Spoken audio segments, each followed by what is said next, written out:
দেশের অন্য এলাকা যখন দাবদাহে পুড়ছে, সিলেটে তখন ঠিক উল্টো পরিস্থিতি। মুষলধারের বৃষ্টি ৩ ঘন্টায় ২৮ মিলিমিটার বৃষ্টিপাত রেকর্ড হয়েছে। পাহাড়ি ঢল আর বৃষ্টিতে গ্রীষ্মেই এই অঞ্চলে বন্যার শঙ্কা দেখা দিয়েছে। সিলেটের সহকারী আবহাওয়াবিদ সজীব হোসাইন জানিয়েছেন, সিলেট বিভাগে আগামী ১০ দিনে সম্ভাব্য মোট বৃষ্টিপাত এই অঞ্চলে বন্যা দেখা দিতে পারে। প্রত্যেক দিনই একাধিকবার তীব্র বজ্রপাত সহ ভারী থেকে অতি ভারী বৃষ্টি অতিক্রম করার প্রবল আশঙ্কা রয়েছে। ইতোমধ্যে সুরমা নদীর পানি কানাইঘাট পয়েন্টে বিপদসীমা অতিক্রম করেছে।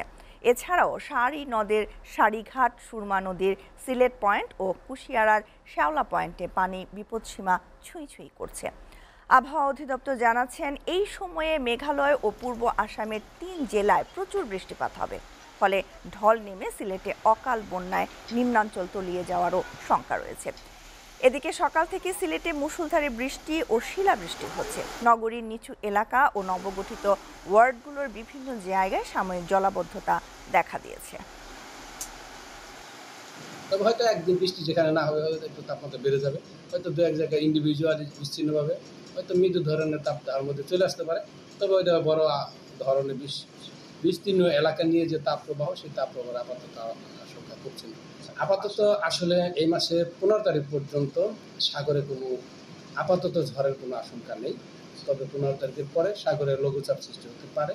সেই লঘুচাপ থেকে যদি ঘনীভূত সৃষ্টি হওয়ার পরে আমরা দেখব, যদি ঘনীভূত হয় ওইখান থেকে সে ঘনীভূত হয়ে নিম্নচাপ অথবা ঘূর্ণিঝড়ের রূপ নেওয়ার একটি সম্ভাবনা আছে।